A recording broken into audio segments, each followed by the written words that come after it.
much all for joining in, and welcome to International Crisis Summit's Leadership Series. Now, the essence of this series is mainly to give you an understanding and give you exposure to the world of all three of these top-tiered heads. Today, we will be asking certain questions that have been boggling our minds ever since, and give us larger insight into their world. So before we begin, I will hand it over to Riddhi Gupta, our design head, to give the introduction. Good evening, everyone. So, a man with benevolent spirit and a heart made of gold, retired Air Marshall J.S. Gujral is a leader par excellence. His endurance, determination, and optimistic spirit have encouraged him to serve the nation until his last breath. He graduated successfully from the Defense Service Staff College and Institute of Defense Management to triumphantly realize his ambition. An exceptional 1971 war veteran, he went on to secure laurels such as the Vishisht Seva Medal and the Param Vishisht Seva Medal. He is also attributed for 3,100 hours of accident-free flying in a single-engine aircraft. His spellbinding endowment compelled him to secure a Vayu Seva Medal from the President of his gallantry achievements. From having served as the Assistant Director, Offensive Operations at Headquarters and Chief Instructor of the Air Force Academy, Mr. Gujral has personified discipline, meticulousness, and miraculous birthing. Thank you so much, Riddhi. Now over to Ahan, our co-founder. All right, thank you, Karthikeya, for that. And thank you, Riddhi, as well, for the brilliant introduction. I today have the pleasure of introducing Mr. Rahul Kumar Shrawat. Now, someone had quoted "Still waters run deep." This proverb is something that is perfect to describe the man we're talking about today. That is Rear Admiral Mr. Rahul Kumar Shrawat. He has been the retired chairman and managing director of Mazgaon Docks Shipbuilding Limited, Mumbai as well. His education in technology from IIT Roorkee and Delhi has polished his love and passion for software and systems management and also naval infrastructure. His education in defense has enabled him to serve as a CEO of Naval Dockland and WESEE Navy. His prowess in corporate management transcends his amicable disposition. His relentless pursuit of ethical values has helped several people grow and evolve. The faith he has in his principles is grounded in his strong belief in ethical ideology. He is a multifaceted man with rare qualities indeed. He is the very personification of unsubduable commitment, humility, poise, and decorum. It's a great pleasure to have you here today with us, sir. Thank you. I thought you're not talking about me. Thank you, sir. And now over to the head of marketing, Mr. Ishan. Hello, everyone. Thank you so much, Karthikeya, Ahan, and Riddhi for such a wonderful introduction to our guest. And today I have the honor to introduce Major General Mr. Sanjay Soy. Serving the nation demands courage, commitment, perseverance, and patriotism. Very few people have all these qualities with firmness in one's convictions. Retired Major General Mr. Sanjay Soy is worth acknowledging for his laurels and social work. From serving as the Director Logistics and Advisor Strategic Affairs of the India Nambia Trade Forum and mastering the art of leadership, he has made it a point to lead from the front. His motivational public speaking and human resource management skills inspire people belonging to all areas of interest. When it comes to excelling at strategic planning, he is the one whom people look up to. Work is religion for him. His education of defense studies has enabled him to serve in the armed forces for a span of more than 36 years with utter passion and sincerity. He also holds a degree in computer applications, serving as the president of the advisory committee of Exemplar Education Linkers Foundation and chairman of the Indian Council for Industrial Security and Safety Management, has added to his vast and worth mentioning experience. His practical and charismatic approach towards problems proves that he is an exceptional blend of leadership, hard work, practicality, valor, and honesty. It's an honor to have you, sir. Thank you, Ishan. Thank you so much for so many good words. Thank you so much. So this was the introduction of our very esteemed chief guests. And now we go to the conveners. Next, we have Nipa, the chief intern. Thank you so much, Karthikeya. I would now like to introduce our conveners for the event. Am I audible? Yes, you go are. ahead. Yeah. So Mayank Singhal is an advocate enrolled with the Bar Council of Delhi. He is currently pursuing LLM in corporate law from University School of Law and Legal Studies, Guru Gobind Singh Indraprasth University. He completed his Bachelor's of Law from Vivekanand Institute of Professional Studies, GGSIPU. His keen interest lies in constitutional law, human rights, and policy formation. He is a regular participator in Model UN conferences and has attended over 170 conferences in all capacities. He has authored and presented papers in various reputed journals. He has also undergone internships at big law firms and eminent luminaries. He is occasional writer as well as is often seen discussing one thing or the other. To have you, Mayank sir. Now moving forward, introducing our deputy convener for today, Mr. Sheel Agarwal. A relative youngster in the Mumbai Pune circuit, Sheel Agarwal is a confident speaker and an excellent addition to our panel discussion. An avid debater wanting to study in international law, Sheel loves arguing about technicalities about the law while still keeping the big picture and practicality in mind. His areas of practice are crisis and militaristic committees and loves talking about historical issues and committees. He believes in negotiation and that the mark of a successful deal is when all sides have succeeded in bringing something to the table while going home with something to claim victory to go home with. Shield believes that the way to victory is not only to research but to know when and how to use your research. Shield is also extremely friendly and is someone whom you can strike a conversation with at any time about anything and will always talk to you, making him approachable and super chill. But be aware, once you get sucked into an argument or debate with him, there is no coming out of that rabbit hole. It's an honor to have you, Mr. Sheel Agarwal, and the entire team of International Crisis Summit is incredibly grateful to you all for accepting our invitation and being a part of our event today. Over to you, Kartike. Thank you so much, Nipa. So before we go ahead, I will give you a little bit of context as to this event. Moreover, basically, we will be having a panel discussion where the three chief guests will be asked questions by the conveners that are there. They'll be taking the discussion ahead from this point where Advocate Mayank will be explaining to you all what the process is going to be like and how they will be going ahead with it. So before I hand it over, just so you know that we have successfully collected more than 5,000 rupees for the CIIT NGO for clubfoot, that is fighting clubfoot disease. So thank you so much all for coming for this event and also taking part in this great charity. Thank you so much. Over to you, Mayank. Thank you. All right. I hope I'm clearly audible and visible. First and foremost, great honor to be serving in the panel alongside the three luminaries over here. I would like to acknowledge the efforts of International Crisis Summit for organizing this event and taking up this initiative because when I was approached for this particular event, I was really touched by the nobility and the initiative which was being taken. Of course, on this very particular occasion of Republic Day, we are celebrating this 72nd day over here. Now, first and foremost, when I talk about Republic Day, a quote comes into my mind, which goes like, freedom in our mind, strength in our words, purity in our blood, pride in our souls, zeal in our hearts. So let us celebrate the India which we are today. Also, in the words of our former Prime Minister, Mr. Lal Bahadur Shastri, he said that we believe in peace and peaceful development, and not just for ourselves, but for all the people over the world. Now, how this holds relevance in today's time? Two things.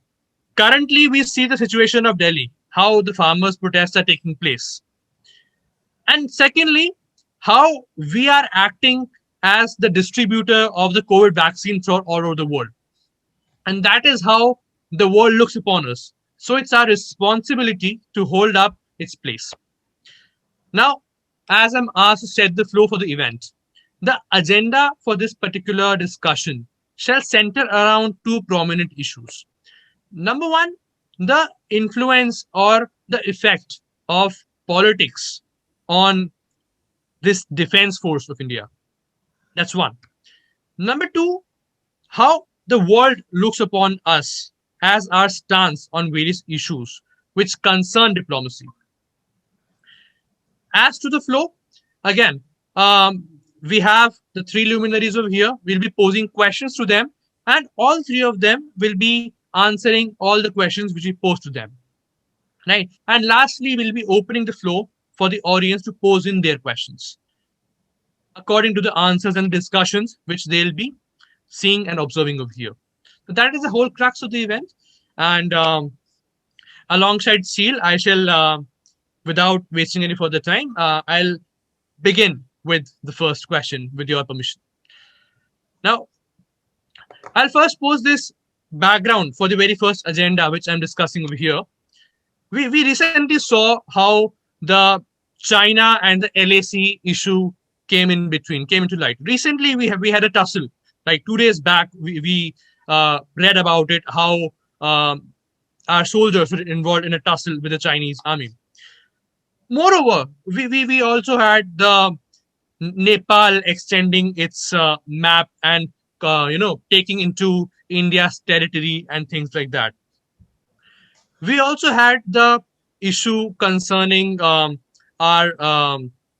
Abhinandan being captured in Pakistan and then being returned back to India.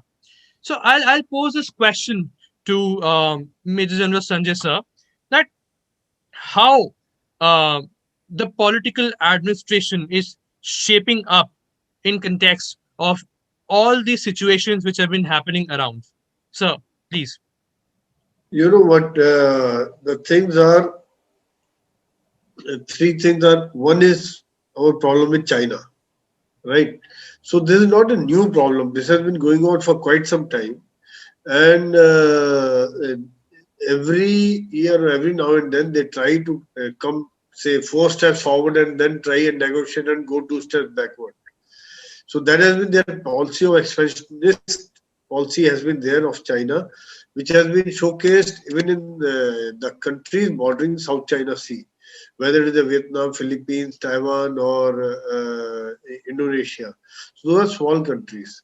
But this time, 2 years back, then they tried on Doklam. Then again, India had taken the stand. This time, when they tried the misadventure, then India took the stand, and India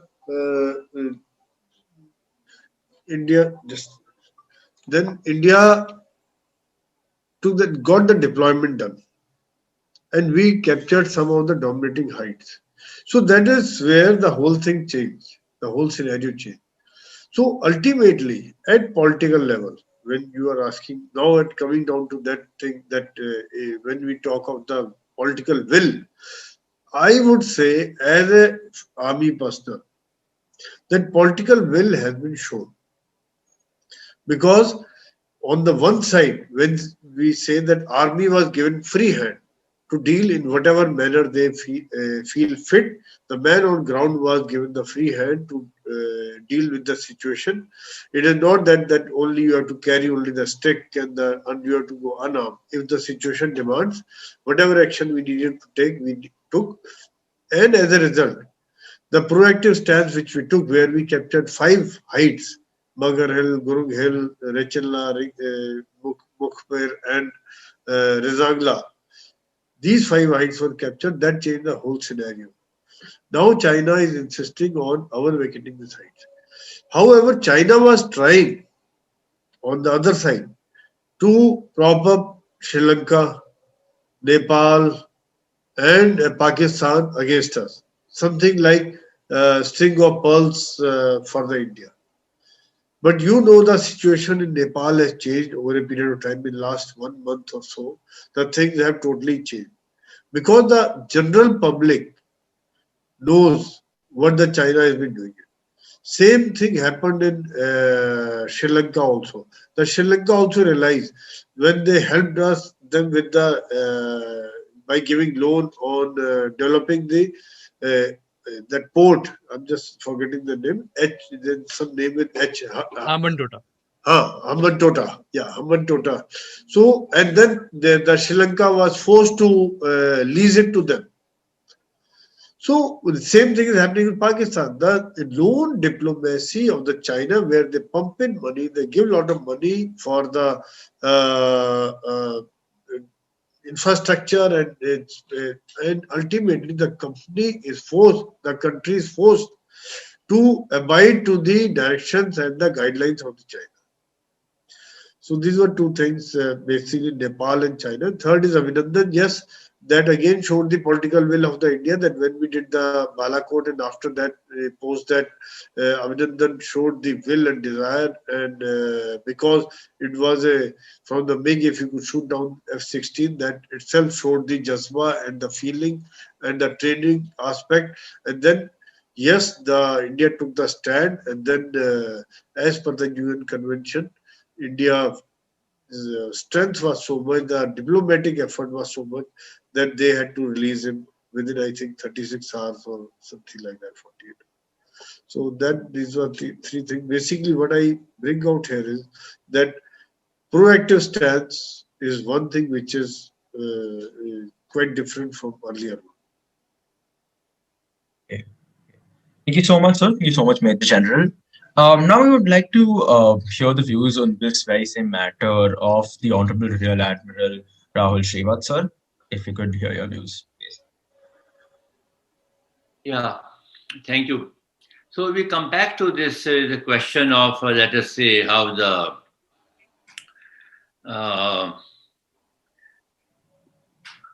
political leadership of the country and its relationship with the defense forces, and what kind of freedom they give. I think it has been demonstrated by the present government very, very ably, very clearly. And we can say started with what we did in the Northeast some years back. And thereafter it was with Pakistan. We showed our resolve. And third now with China. I think China has been told very clearly that it is no longer India of 1962. It is India of 2020 and 2021, and we will not accept any mischief by them.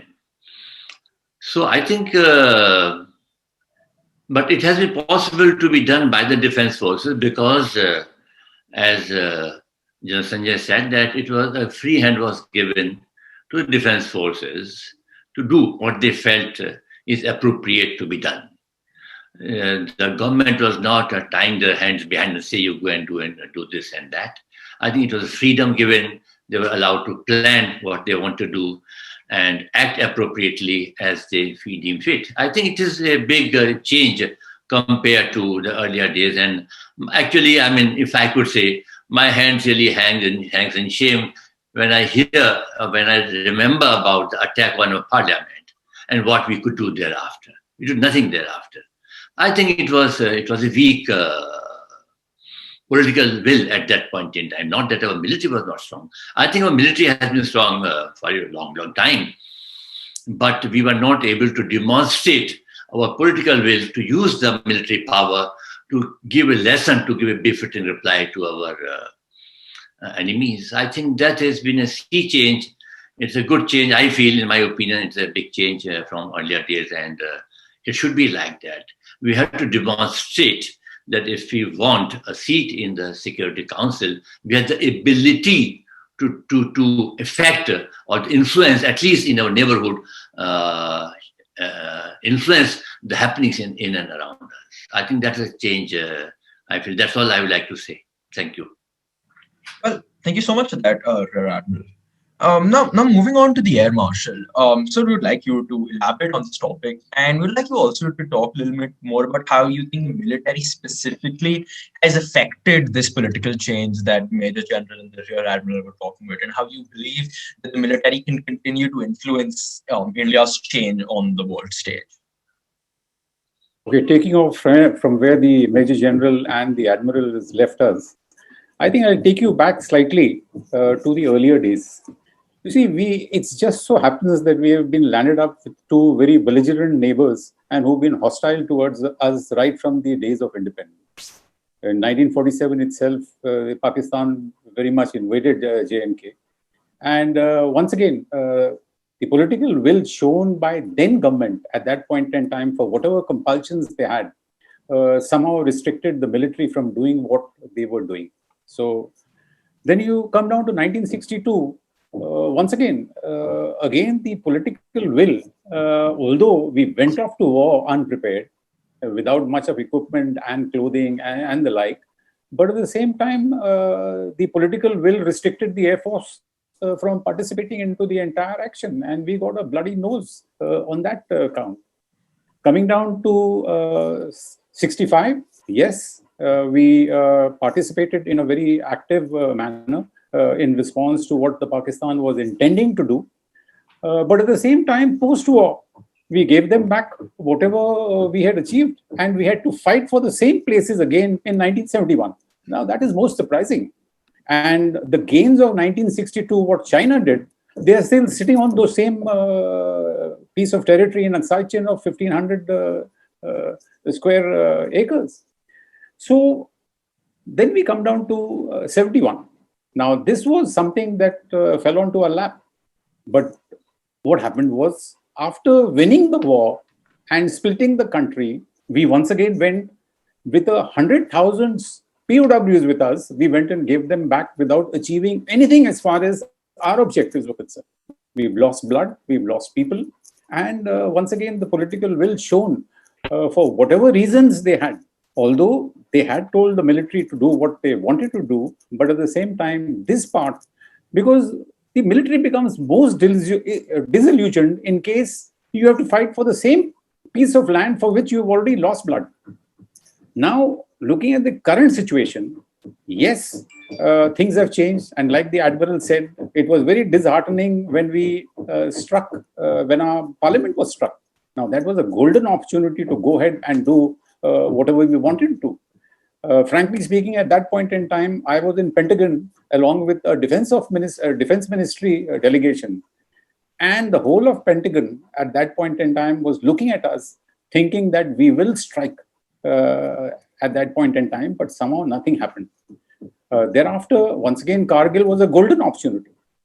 But again, we restricted ourselves and restricted the Air Force from transgressing into the other parts of the IB.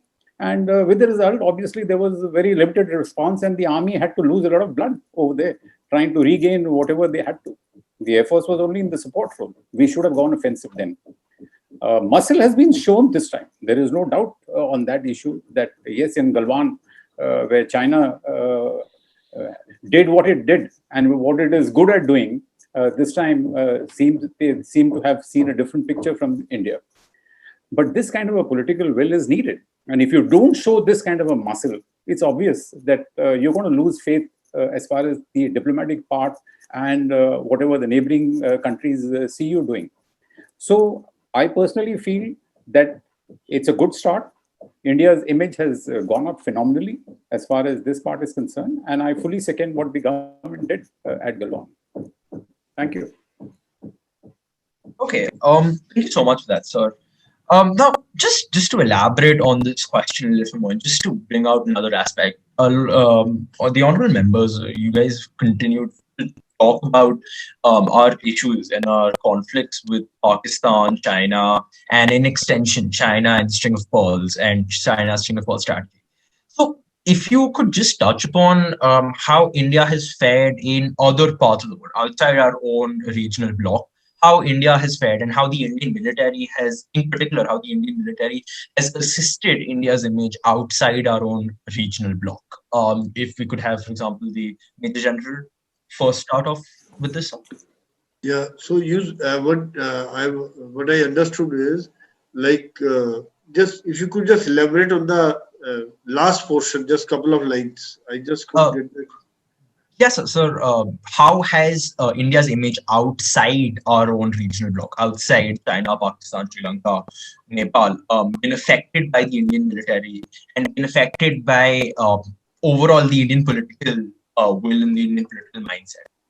So what I've understood is that basically one is our image in the rest of the world beyond all these countries, and does it mean the present context in view of our relation with China, or is it generally what do you mean? So both. You can talk about both, sir. Okay, right. So what happened that post-COVID, in fact, if you see in the Asia during COVID time and post-COVID, the China has lost a lot of credibility as far as the world is concerned, and India, on the other hand, has emerged as a leader in the world. Is sort of assuming the leadership. Number of initiatives which were taken by the India were followed up by the world, whether it is banning the apps or banning, taking up the economic measures, and as well as the diplomatic effort which India has been doing, the context which has been established with the rest of the world is paying dividends. It does not happen overnight. I remember when our Prime Minister visited Nepal, that was, I think, after 14 or 15 years, some Prime Minister had gone to our immediate neighbor. That was so important to us because and we visited Nepal. So similarly, a lot of other countries, now we are extending our reach to whether it is the Middle East, Central Asia, Europe, Latin American countries, or US. We are not only restricting to US or Russia only. So we have gone beyond those to the Africa and those certain other countries also. And at times this question also comes that we are following the policies of the America, the China's at times alleges that India is acting at the behest of USA. If that was so, we wouldn't have continued with our relationship with Iran. Even now, recently, we again helped Iran with developing the port. We wouldn't have gone ahead with the missile deal with Russia, with that S-400 anti-aircraft missile, in spite of America's vehement protests. And the number of other things where we have shown the resolve that we are independent, our policies are totally independent, and as a result, the world is looking at India in a different manner. Whether it is our technical prowess or our resolve or our diplomatic efforts, all these factors are showing results, and we have come up better. And during this time also, crisis time also, if you see, most of the world stood by India when we were against China. Yeah, over to Sheil. Okay, thank you so much, sir. Air Marshal Gujral, do you have anything to add, sir? Yeah, I will give you the military part of it, of this good relations that are developing, because I think that was your question. That was the focus of your question. Now, if you notice the kind of relationship that we have developed with the US, for example, okay, US is very keen to involve India. We've signed a number of pacts with them, okay, where there could be interoperability, there could be helping out each other at various places. We just signed an agreement, or I would say a NATO-like agreement between Japan, Australia, US, and India, and where the forces participated in that Malabar exercise that took place. This is primarily for the Indian Ocean region as well as in the South China Sea. Now, all these are indicators to you of good relationship. The number of exercises that we have with the US and the Western world as well as with Russia give you an indication that India is doing fairly well as far as their relationship is concerned diplomatically, which is flowing into good relations as far as the military part is concerned. Although I would say, I think India has been very wise in ensuring that we do not put our boots on the ground in Afghanistan, of which the US is very keen. I think that's a very smart move, and we should continue that. Economic aid to those friendly countries is fine, but putting your boots on over there with Pakistan supporting Taliban, it could create hell as far as the political dispensation is concerned. So this is what I feel, that diplomatically, having done all the good work, also flows into the military relationship with these countries. Okay, thank you so much, sir. Before we just end it off, Retd Admiral, do you have anything to add, sir? Nothing much. I would only say that it is very evident that the stock of our country has really gone up many notches since the time this government has come to power. And military forces are one of the instruments through which diplomacy works. Okay, I mean, if you see militarily, what we have been doing, we have been working in peacekeeping operations all over the world. I think we are very famous to provide contingent for peacekeeping operations. We have been providing relief to neighboring countries during natural calamities. We have been participating in evacuation of Indian personnel stuck abroad. So many things have been, three services have been doing. But of late, I think the country has got its act together as far as diplomacy is concerned. And we are working in a very cohesive manner. I think the Prime Minister is leading from the front. So I think it does give an example, even with Corona. Today, if we can call it vaccine diplomacy is in full swing. You see all the neighboring small countries who look up to us, we have sent them lakhs of doses of vaccine. I mean, and they're asking, Brazil making a request, please send a vaccine to us. So we are working in a very, we are working in a very cohesive manner, very coherent manner. The government is working, and that has shown its results. I think our stock has really gone up. We are stuck to our ground, as General Sanjay was saying, that when we wanted to purchase this anti-aircraft missile system from Russia, we stuck to our ground. We bought it. We bought it despite so many pressures from them. So I think we are doing well, and I would say that I think we should not be very far from being a member of a Security Council. It is my wish. I think we could be. It is there for us, but for the resentment or opposition by China, I think that is what needs to be resolved. So I think we are doing well. That's all I would like to say. Yes, I wanted to add one thing, if you permit. Yes, sir. Yes. What Admiral Shrawat has just brought out, I thought that I'll also bring out that today in the Republic Day contingent, we had the contingent from Bangladesh. About on the 50 years after completion of independence of 50 years. So today the Republic Day, while it showcases the power, it also a tool for the diplomacy, because whether it is inviting a chief guest or getting the contingent for our parade, all these again show a different kind of bonding and different kind of relationships. Yes. One more thing that I'd like to add is alongside what the Major General said on a contingent from the Bangladesh, they've also given a Padma Shri to one of the colonels from the Bangladesh army, as well as somebody from Indonesia also has got a Padma Shri. Now, these are excellent things, and they will pay off in the long run in terms of relationships with these countries. Okay. To what the Admiral Shrawat said, I would like to say that we have given 2 lakh soldiers for peacekeeping operations world over. And we've lost 165 lives doing that. And this has been going on right from 1955 till date. Our soldiers are there doing the peacekeeping role. And disasters, you see, we are in the forefront on disasters, whether it's Indonesia during the tsunami time or Iran during the earthquake or Nepal. We are very much there. And my point is that we have our own problems. When we had tsunami hitting us, we also helped out Indonesia. Now, these are some things that don't get forgotten in the short run. Thank you. Absolutely. So, sir, I would like to intercede at one point. There was the question that was raised earlier. And, when you said that it was a perfect opportunity after the parliament attacks to, enter in and sort of go on for a war front.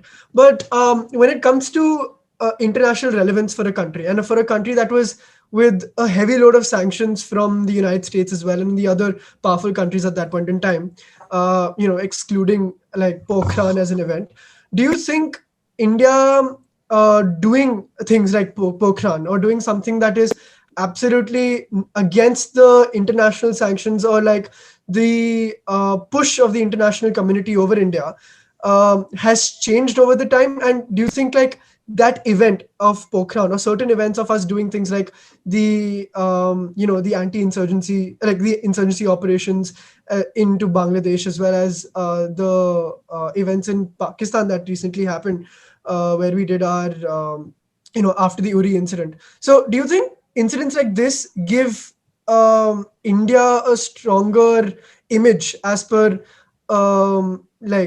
as an international armed forces community? Like, does that give a larger image compared to if we would have been subdued by the sanctions that were given by countries in the international community? You want me to answer? Yes. Yeah. Okay. The point here is there is no doubt that India has to look after its own interests. Okay. Nobody else is going to fight your wars, right? Or do things for you. And therefore, when a thing like this happens, because if your own citadel is, or your temple of democracy is getting attacked, and you know for sure from where has the attack come from, I think you shouldn't waste time in mollycoddling just because of the diplomacy at that point in time. We should have gone ahead, and that is exactly the kind of a feel that we were getting when I was in Pentagon.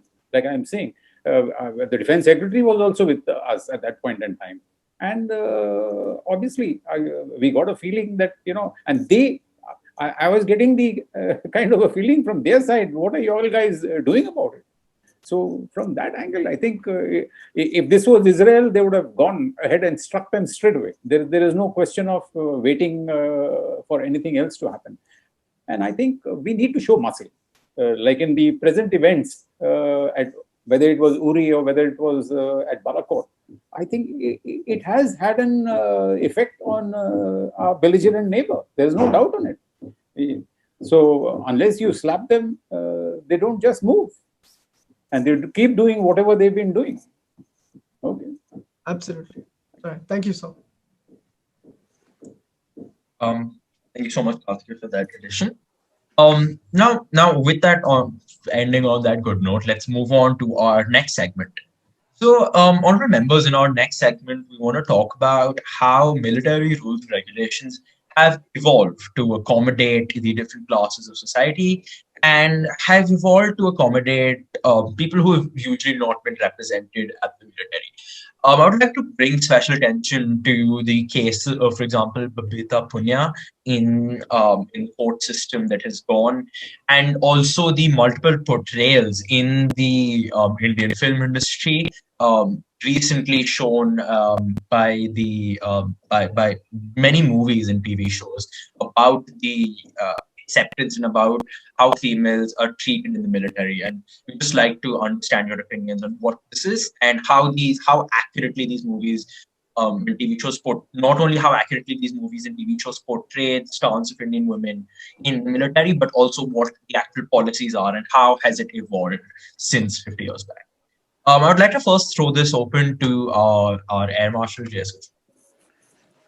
Okay, let me start off by saying that all three services have their own rules and regulations. They may be subtly different. By and large, they are similar. So I think I would leave the rules and regulations of the Army or the Navy to the experts that we have. As far as the Air Force is concerned, the rules and regulations that we have are common to everyone. Okay, there is nothing that what happens to a male or a female, it would be different. No. Similarly, there would be nothing if a person is coming from a backward class or he's coming from a minority, it doesn't make a difference. As far as entry into the Air Force is concerned, to my 38 years of serving in the Air Force, I have not come across a single case where a person from a backward class or from a minority has been brought up to my level at any level that I have gone through in the 38 years, that stating that this is what happened and that is what has happened. It has never come forward. The rules and regulations are strict. Discipline is paramount, and action is swiftly taken against anyone who violates whatever is violated. Now, as far as the woman in the Air Force is concerned, We were one of the primary service, I would say, other than the doctors who were there in all three services, because they come from the same stream of the army, except that they wear different uniforms while they are serving in different things. We were the pioneers where we inducted in women officers in 92. And we inducted them initially into the administration branch and thereafter brought them into logistics, maintenance, as far as legal, education, air traffic control, and all those. And in 1994, we brought them in as pilots on helicopters. So we trained them. I was the chief instructor at the Air Force Academy, and I saw the initial induction taking place. Now, just to give you an example, when the first lot of girls came in, there were 20,000 of them who applied for just a few, handful. And 1,000 of them were selected and sent through the selection process. Now, they were head over heels, I would say, way ahead in their marking of the officers, of the male folks who were also under training or who were under the selection process at that point in time.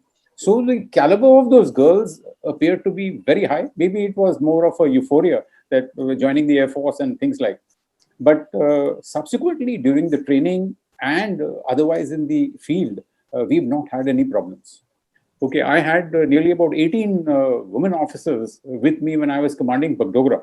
And at that point in time, they were from different streams. There were some from helicopters, some from air traffic control, radar controllers, and the like, administration, logistics, and the works. As far as Gunjan Saxena's and the way Bollywood is picturizing things, I think it was very unrealistic to see what was depicted. Frankly speaking, it is just not possible to harass a person like the way it has been depicted while she was under training, and the flight commander was harassing her, and the CEO of the squadron had to intervene and override the entire thing. It just doesn't happen that way. Okay, life is tough. There is no doubt. When you're under training, obviously things are tough. At best, the woman might feel a little lonely because it's a man's world over there. We don't have any men in the women's side. Only there are a few handful of women as far as officers are concerned. So that portion aside, but then once they have decided to join the Air Force, very much they have to be a part of it and deliver whatever is required to be delivered. So Gunjan Saxena's case, I was highly exaggerated, and I don't think so it's right. And one of the recent movies where the Air Force again objected was, I think it was on the Netflix, and where Anil Kapoor was, as an Air Commodore's rank, walking around with his shirt outside and abusing the hell out of everyone. I think it just gives a bad image. I do not know who guides them when they make such movies. It just doesn't happen. They would have well shown him without those, without that uniform, going to a police station, and the way he was talking around with his shirt out. I think it's uncalled for. It just doesn't happen. And so I feel at times sorry, but women officers are delivering. They are here to stay, and they are doing a good job as far as the Air Force is concerned. Thank you. Very right, sir. Not forgetting to mention Flight Lieutenant Bhavna Kamath, one of the 3 female fighter pilots who was present today in the parade itself. I would really like to know the views of Rear Admiral Rahul Shrawat on the same, about the rules and regulations concerning the representation of women as well as the other communities in the Navy, at least. Okay, yeah, thank you. Now, as I think Air Marshal Gujral said that if we talk about the minority communities and of the backward classes or castes, whatever you say, I think it is not an issue at all. It has never been an issue, and it can never be an issue in the services. I think we have a very good selection process. All of us go through that selection process, and then after that, who are selected, who join the services, are all at par. I don't think there is any discrimination in anyone's mind. And we have the best of friends of all communities, of all religions. I think there's total harmony as far as that part is concerned. Of course, Army has a system of having regiments, based on caste. That was British system which has been going on, but that was not to demean or to say that somebody above somebody. It's just that they had that old philosophy, Britishers, how they can bring in harmony amongst the people. So they had that system. But even then, if a regiment, supposing it is a Sikh regiment, it's a Jat regiment, it was only at the non-officer level. Officer were always of a different caste, whatever you call it. So that's how it has been there in the service. I think we are above all these things in military. It is not at all. There is no case, as Marshall said, which has come to my knowledge also, where somebody would have felt uncomfortable because he belongs to a particular minority or etc., whatever you call it. So that is not an issue. Now coming to women, of course, I mean, we have had also in the medical services, women have always been there. Then we also inducted in our law cadre. We inducted them to air traffic control cadre gradually, logistics, etc. But we had been generally positioning them on short billets, and they were initially taken in the short service commission, not the permanent commission, which of course subsequent years it has changed now. Putting them onto ships has been there. I mean, they have served on board ships. It brings in own complexities. So I would say it is not an issue. It is an issue which has to be addressed, and it is getting addressed. Both, if you say, if I have to make a ship in which women are to be put as officers, okay, at the moment they are only at the officer level, not at the non-officer level, yeah. So you have to make compartments, accommodation for them, which is suited for women. They have to have a privacy, have separate bathroom, toilets, etc., separate accommodation. Those kind of issues come up. And also, despite all the things, if we keep hearing the cases, even in the U.S. Navy when they go for long deployments, sometimes issues come up before them because they belong to the different sex. So, but it is happening. I think our defense services are taking this issue in a very, I think, mature manner. We are doing progressively. We are taking small steps to induct them. I would say that whereas many people would feel dissatisfied with the pace at which we are doing, I think what the services are doing is absolutely correct. We are doing in a very calibrated manner. We don't want to land up in trouble because of a hasty decision, but it is happening gradually. There is, at the leadership level, the total desire to induct women into the services and give them roles which we feel they are capable of doing it. So that's how it is happening. I think they are flying aircraft, etc., etc. I think it is happening quite well. And I think permanent commission is also coming for them. So I think it is happening in the right manner, in my opinion. That's all I would like to say. Thank you, sir. Sanjay sir, I would like to come to you with respect to three primary things. Number one, how the today when in the parade, Captain Preeti Chaudhary came in as the only women commander, how that showcases women empowerment in context of military. That's one. Number two, the Rear Admiral mentioned about the process of reservation when it comes to these particular sects. And number three, about the grant of permanent commissions, how Sheil mentioned about the Babita Punia case, about which the Supreme Court recently dealt, and the government was to make certain guidelines for the grant of these commissions. So, summing all these three up, how has the stance of military been throughout these times? So you muted. Yeah, basically, if you see this, the women officers have been part of the Air Marshall Gujral and Admiral Shrawat brought out. They were short service commission and they were basically logistics and technical arms. Similar thing was in Army also. So they were mainly signals engineers, EMB, medical, air defense, and those where they did not have to have come into the physical contact with the enemy or with military in the front lines for them. And my personal experience has been that they have delivered. Whatever responsibilities have been given to them, they have done very well. I have seen them leading from the front. Like today you see the parade, but I've seen them as a company commander running in the morning PT with the men with them, or going for the exercise, going out for 3 days, 4 days, 5 days, outdoor exercises, and staying in the tent, staying in the sleeping in the vehicle, sleeping in the truck. Those kinds of things I've seen, because once they've chosen a career, you see the armed forces career, anyone who takes this as a career, Air Marshal Gujral and Admiral Shrawat will agree with me. It is not a career as such. It is not 9 to 5 job.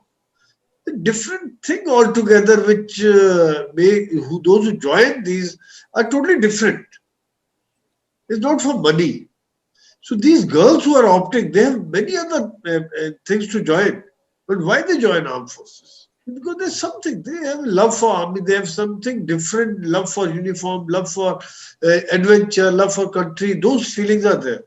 So those are the people who join army. When they are here, then they don't mind. I've had a lady doctor during Op Prakram in the desert. She used to sleep in the ambulance. There's no problem. So, because that commitment, so that as far as their commitment is concerned, now it comes to the what Admiral Shrawat brought on logistics. Because organizational logistics have to be built. If we have to take them into the operations, or we have to take them in the different roles then we need to give them that privacy, which is, yes, that is required, because whatever we may say. But the fact is, when we talk of permanent commission, yes, it is coming down, but the thing is, they also got to continue to perform as their male counterpart. Because if you want, it is a leadership. Armed forces or leadership. If you want to lead your men, you have to prove that you are better, you are good,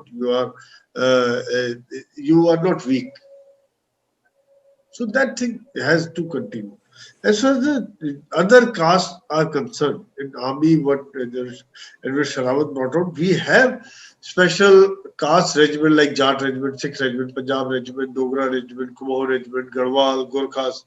They are basically in infantry. Some are in armored and artillery also, but mainly in infantry. Infantry also, now all caste and all India basis regiments are there, like Brigade of Guards is all caste, all.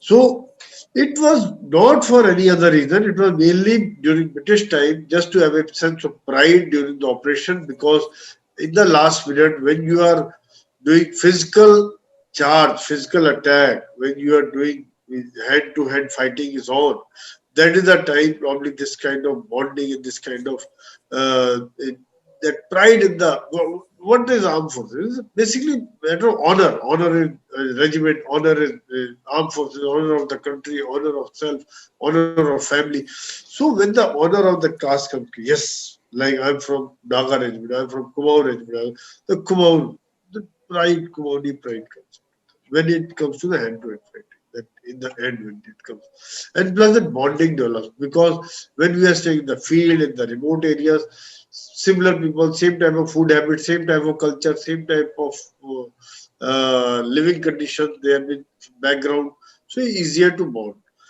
However, things are changing as the country is becoming integrated. Now most of the regiments are becoming all caste, all India based. So people from anywhere to anywhere are joining most of the regiment. And as it is, except infantry, rest of the places, it was all India bases. So that is one thing. Now it comes to the, say, other, say, OBC or this thing. What my other speakers only brought out, it has no meaning. We are above caste, color, creed.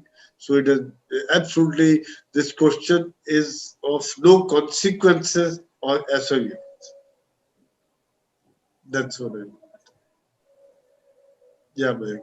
Very right, sir. Thank you so much. I'd just like to add one more thing. Yes, please, sir. Please, sir. Please. This is an experience, my personal experience that I had. So I'd just like to share it. I was commanding a base in Bagdogra. And one day there was a call that I had to go to Purnia because of a disaster management thing. There were a lot of floods in that area, and a lot of senior politicians also had landed up. So I was required to go. And Purnia came under Bagdogra, so I was required to go over there and brief them. So we asked one Alouette helicopter, which was on the base itself. So I said the helicopter was running, and I came and jumped into the chopper and went in for the sortie. So I got down over there, did my job, came back after 2 hours, and I went to the small little crew room which they had in Pune, and I found a lady sprawled on the with an overall sprawled on the sofa. So I asked her, I said, "Where is the pilot who brought me from Bagdogra out here?" She says, "Sir, I was your pilot." I was a little shocked. I said, the moment you wear the helmet and the mask and an overall, you don't even know who's sitting next to you, whether it is a male or a female. And in the sense, just to give you an example, they have to operate exactly like the way the men folk do. Practically in everything. And she also was doing the same thing. The men also, if it was a male officer, he also would have been sprawled on the sofa, and she was likewise doing the same. Okay. That's really an amazing experience, sir. This brings me to another aspect of this particular discussion. I would like to give a background of what I'm intending to discuss over here. It's about the political scenario in the country, how the political administration affects the whole system of our country. Now, whether it concerns our defense policies, whether it concerns the issues around the procurement of the Rafale, or whether we see how the media glorifies terrorists or organizations like that, or moreover, when we deal with laws like the Armed Forces Special Powers Act or the National Securities Act, or if we take more recently the issue of a prominent journalist indulging into certain chats that he knew about the strikes and all this stuff, how the Official Secrets Act comes into play. So I would like to pose this question first to Rahul sir about how the political mindset, how the impact of politics has affected the defense system as a whole. Okay, thank you. So, you see, the times in the country are changing. And of course, when the country changes, the society changes, it has an effect on every arm of the government. So our service cannot remain unaffected by what is happening around us. So let us say, as I speak to you, this incident of, I think Major Gogoi comes to my mind, where he did what he thought was right to protect his own men and yet to carry out the duties that were assigned to him. But look at what the media did to him. And then suddenly these human rights people come from nowhere who have no responsibility of any kind except to make noise and come on social media and TV and speak those kind of things. So these kind of things have had an effect on military. Even let us say the act related to the Special Powers Act in the terrorist affected areas, whether it is in the northeast or here on the western sector. These things have been going on. They play a major thing on the mind of the people who have to face the situation on the ground. And we have seen so many serving officers, I think, have also made a plea to Supreme Court that we cannot tie the hands of people on the ground and not let them do what they feel is right to be done. So this is one thing which is, I think, has had an effect on us. It affects us. Military, I think I would really give a lot of credit to the army people that they are still managing to run the show, to manage things, particularly in terrorist infected areas. That is one. Secondly, you see, of late, I think there's a lot of criticism of the government is utilizing the name of the defense services for political gains. That is another thing which is very talked about very vocally by the opposition parties and some journalists also. My personal view is that if government is taking the decision for certain things which earlier governments were not taking, and if everything happens well, the credit goes to the government. If something goes wrong, they will have to take the blame also. I think to that extent, if we say that the government is taking credit of the job being done by defense forces, I think I would say yes, government should take it because it is the government's call. And it was, as we brought out earlier, it was the previous government who were not taking that bold decisions. So if this government is taking, I think, and if things are happening well, I think they are allowed to take credit for that as well. Next thing, social media is having a lot of effect on the way services are functioning. Now, everything which has happened in any establishment, it is available to the outside world through WhatsApp, through photographs, etc., and everything is passed on. So there is total forced transparency all over. So what is happening everywhere? You see, it is very difficult for the administration, for the leadership of the defense services to say how to keep things secret, how to keep things classified. It is very virtually impossible. Even ships which are sailing, as long as they are in the coverage area of the cell phones, people keep on talking, people keep on passing information, etc. Sometimes even unscrupulous journalists keep on getting some information from our people. So that's another challenge which is happening in today's times. It is a very big problem for the top leadership to manage things in this kind of environment. So these are the changes which are happening around us, which are having a direct effect on the way services are functioning. Coupled with that is, I'm doing in different direction, is the budgetary support to the services have been very poor, and services have been really making a lot of noise about it. It is low. It is not adequate for services, but that is how it is to be. But I'll today mention some in a different. This morning I was having a walk. Early morning I go for a walk, and today is 26th January, and some other people in my complex are also walking. They did not know perhaps that I am from defense services. So one of them was saying that why is government wasting so much of money on military forces? If they spend the same amount of money for development of the country, where will our country reach? Okay, this is also a point of view with which we have to grapple. This is out of total ignorance. So somebody talking, but I'm living in a society where people are literate, people are rich, they are well-to-do. They are not ignorant people. They are supposed to be, but they are indeed ignorant. So I would not like to say more. I think this is just some thoughts I put together to see how the services are grappling with today's situation in many different aspects. Okay, thank you so much for that, sir. Now, before we expand on that, I would first like to throw the floor open to Major General Sanjay Soi to talk about same, and with special reference to the multiple scandals that the army has been involved in the multiple political scandals that the army has been involved in reference in our past years. For example, the Bofors scandal, and how the politics has affected not only the functioning and the effectiveness of the army, but also how that has changed and how that has coming to impact the army today. Yeah, in fact,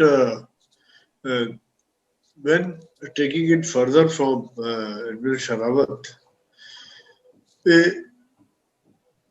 when the politics and army, firstly, one thing we are lucky that there is no political interference as such. But overall environment, one cannot avoid. Overall environment means whatever is happening in the country, political environment, society, because we come from the society. Whatever happens, we are all part of the society. The men, the officers, everybody come from there and goes back there. So we cannot remain totally insulated from the whatever is happening in the country. It brings me to the scandals part also. There's so much of corruption all around. Compared to that, you see the armed forces, whatever happens, and yes, a small percentage of scandals take place, but then action is taken. The good thing is the action is taken and they are taken care of properly, because at times in civil, if you see, the case goes on for years and years together. So that is where the difference is, that if somebody is caught, then he is given the proper punishment and appropriate method to deal with.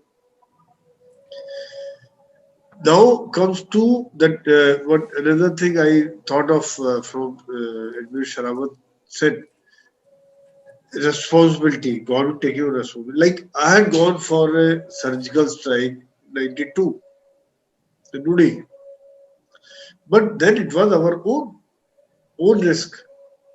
Now if government is saying boldly, yes, go ahead, it is a difference. Something like you can say Israel or something like that. Okay, if you do this, we are going to sort you. So that is where the whole difference comes. Earlier, had we got caught or had we been captured, had we got shot, it would have been our patrol had strayed across and they had gone across and probably they lost the way and something else. Okay. So that's the only thing I thought I'll share. Okay. Thank you so much, sir. Now, Admiral, Air Marshall J.S. Gujral, sir, if you have any further words to say on this.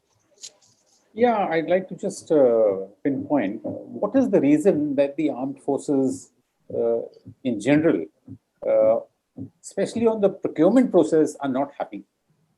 And delays occur which affect their combat preparedness. After all, when a service is demanding some equipment, it is based on a threat perception. He's not going for a picnic that he needs certain items. He is wanting that equipment. I'm talking about a capital purchase of an important equipment. Take, for example, an aircraft. When he asks for an aircraft, there is a lot of research done, okay, as to what is the need, why does he want in that? Is it a replacement or is it a new induction? What is the threat that is posed by the enemy? And how is this platform going to negate it? Can we manufacture that platform in India or do we have to get it from abroad? Now, these are the imponderables that happen. And once the system internally decides, and mind you, most of these decisions, what you need in capital purchase are taken jointly, because there is a long-term equipment plan made by the Integrated Defense Staff, which now comes under the CDS, which has been formed Chief of the Defense Staff. So my point is, it is not an individual decision taken by a service. It's a collective decision which is taken and put across to the government.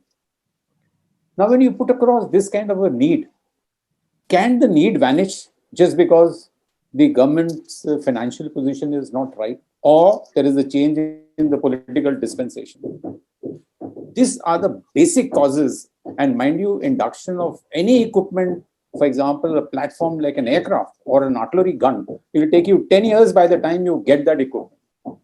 By then, the technologies are changing. Okay, if it is an indigenous production, the risks are even higher. For example, you see the development process of the light combat aircraft. It has taken years and years of development, and still today, the platform is just about tottering and getting into the service. Where does the problem lie? I would just like to highlight that. The financial aspect, I've said that the financials will always be a constraint in a developing country like ours, because obviously there are always more things on the social side to be done for the poor population and the other development processes that are going on in the country. But there is also resistance by the large bureaucracy that exists in the Ministry of Defense. In the Ministry of Defense, there are only two ministers who sit over there. One is the Raksha Mantri and the other one is Rajya Raksha Mantri. Okay. But below them, there is a massive maze of bureaucracy. When a proposal is put across, who is the person who puts it across to these ministers for the final decision? It is the bureaucracy. they have been the stumbling block into a number of procurement processes for all three services, which has really affected the combat potential of these services. Also, at times, like we say, we can fight a two-front war. This is a question that keeps coming up in the media, that are we really prepared for a two-front war? We all know the problems, but at times we brush them aside, stating that, "Arey, kuch nahi hoega." And today we are in a situation where we need all that equipment that would have helped us. And like, for example, the dwindling numbers of the Air Force squadrons. You have an establishment for 42. Today we are at 28. And obviously, it will take us 10 more years to go up to even 35 and 37.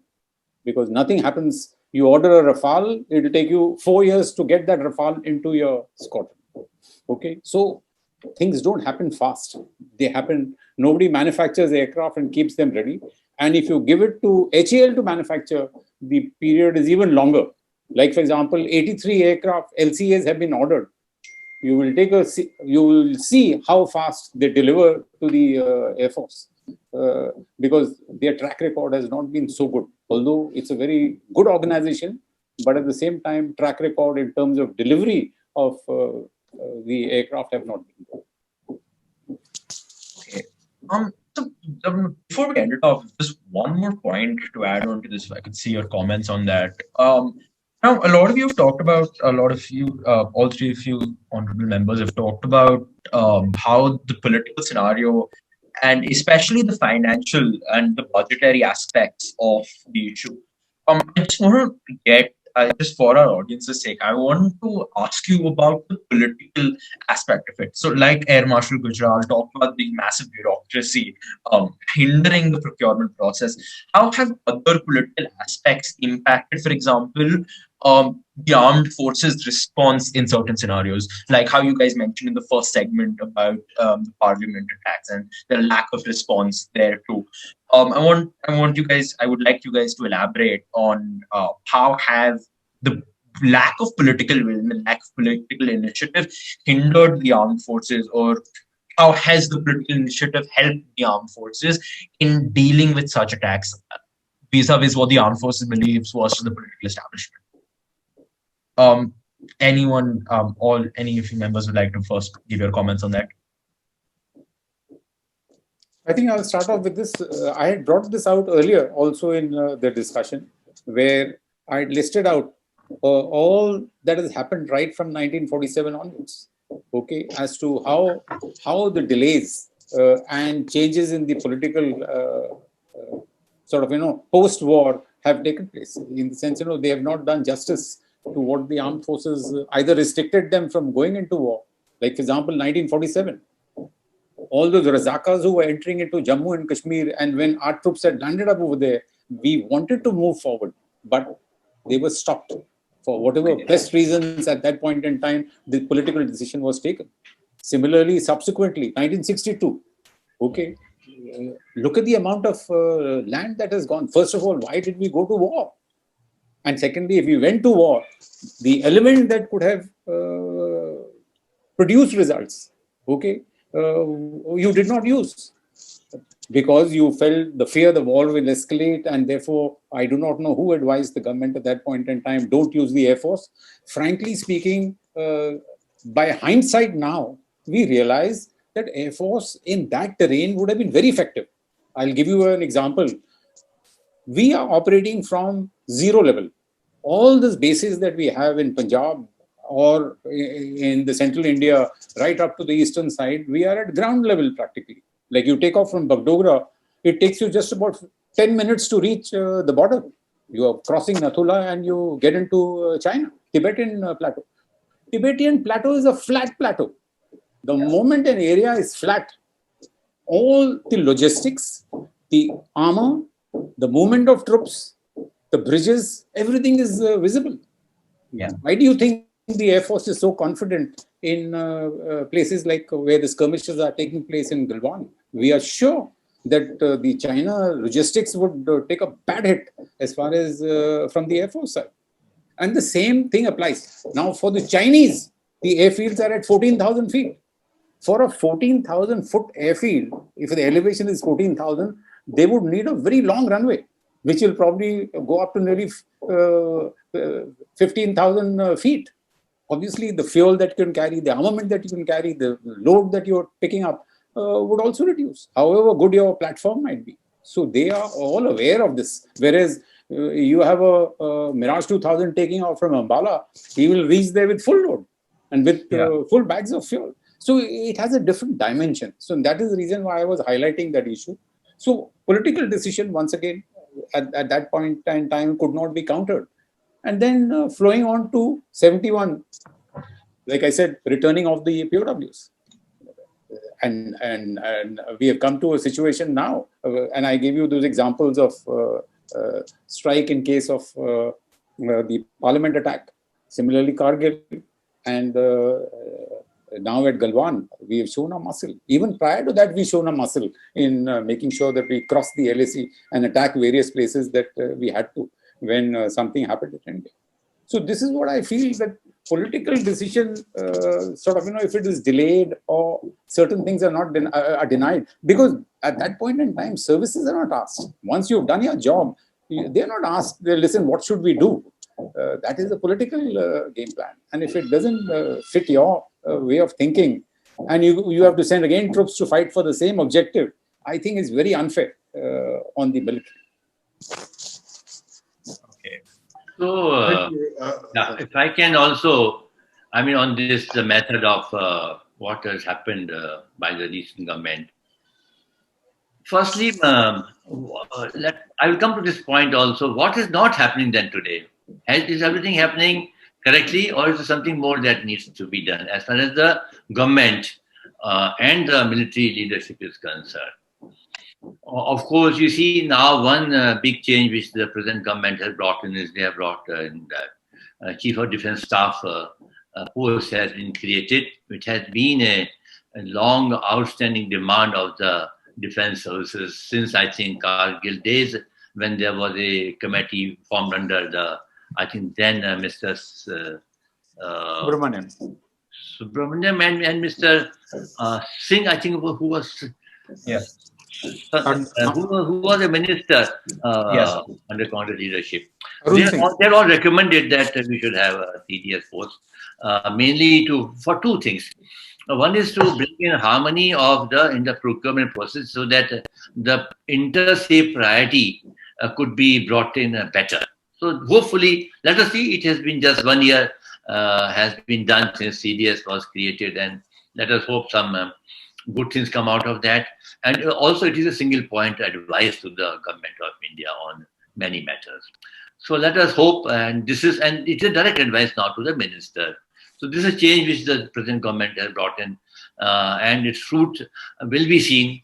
With the other day, I think only we saw the interview of the Vice Chief of Defence Staff, Admiral Hari Kumar. It was there on NewsX, and he spoke quite for about an hour what all things have been done to bring in some kind of improvement in our present processes, including the procurement processes.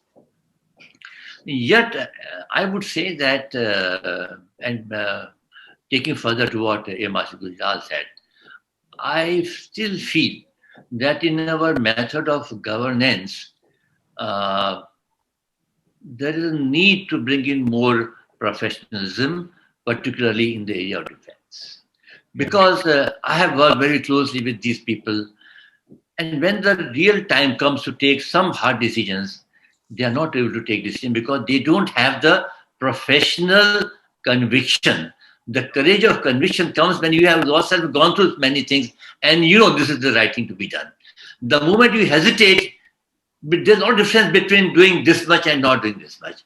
Between 99 and 100, the one makes a lot of difference in policy making. That is, I think, still missing. I don't know what can be done about it. We are a democracy, and in democracy, it's a political leadership who will take the call, who will be the minister. But below the minister, can we have more professional? Is something which I feel is still missing. And I think this is the, I think, I would not say failing, but this is a drawback of the present dispensation that we have. We have very strong leadership at the top, But the second rung over there to support what the vision of the Modi government is, to carry forward that agenda is something where more needs to be done. So maybe I have digressed about what you're asking, Sheel, but this is what I feel is a lot of good things have happened, but this is one area which still needs to be addressed. Partially, it has been addressed by the creation of posts of CDS. Yes. How much it will happen, how much CDS himself will be able to maneuver because the maze of bureaucracy around him is still there. That infrastructure, that structure has not been demolished. He still has to work within the bureaucratic setup, but he's at the top level. Let us say one of the now fourth advisor to the minister. So these are the things which are with the changing time it is happening. Let us see how things unfold in the coming years. But I have hope that many good changes will take place, which will benefit the defense services. Money, of course, will remain a problem because we have competing demands on the same pocket, the demands that defense will put across to them. Okay. Major General Soni, just before I hand it off to you, I would like to thank the Rear Admiral for giving you a perfect segue into our next segment, which is actually to talk about the Chief of Defense Staff and how the changes in military structure have affected the armed forces and what you believe further changes or rollbacks of certain changes can be to not only assist the political establishment in making good decisions, but also to assist the military establishment to implement those decisions. So this could be, for example, with the CDS. This could be the political system and the political bureaucracy in the Ministry of Defense, and this could be the biasness or the lack of effectiveness or lack of understanding by the political establishment. Major General Soni, what do you have to say about? Yeah, absolutely. In fact, I'll go ahead, take it further. What Air Marshal Gujral and Admiral Rahul had brought out, that yes, we need to make it faster. At present, the procurement systems are very, very slow.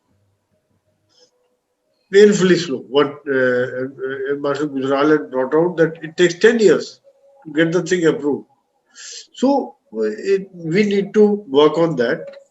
Secondly, if the political will are not there, that kind of spending, support, budgetary support is not there, then it is not only armed forces cannot do with bravery. You need technology, you need latest armament, you need latest equipment, you need latest. If you see recently the war between Armenia and Azerbaijan, they use the drones to destroy the complete tanks and defense works. Azerbaijan use the drones, whether it is a weapon fired from drone or kamikaze type of drones, which they took from Israel and Turkey. So one has to go ahead with the latest technology, electronics, and for that you need that kind of support, that kind of political will, that kind of budgetary support, and speed and systems have to be in place. And what they brought out is political will as well as the bureaucracy. Both must understand that modernization is a continuous process. It cannot remain stagnant for long. Any technology which you have, for example, all of you use laptop or mobile.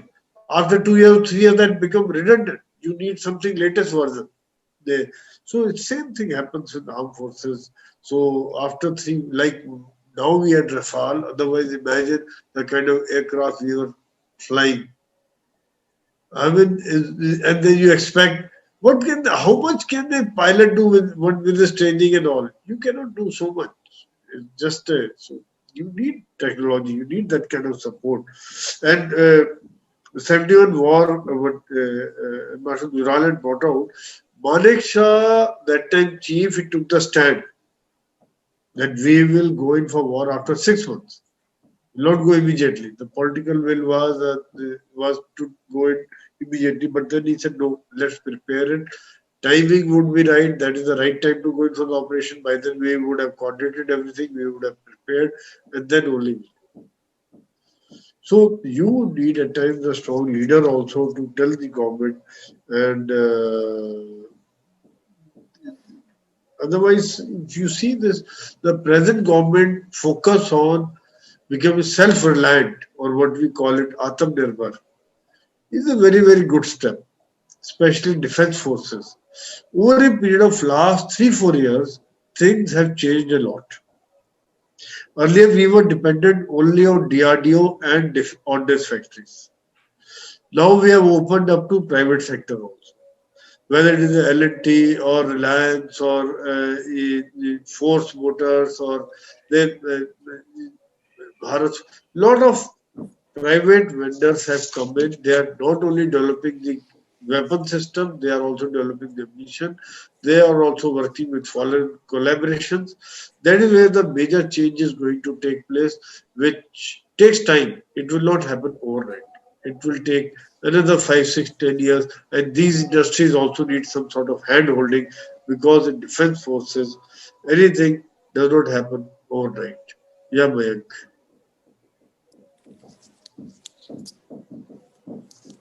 Thank you so much, sir, for that valuable insight.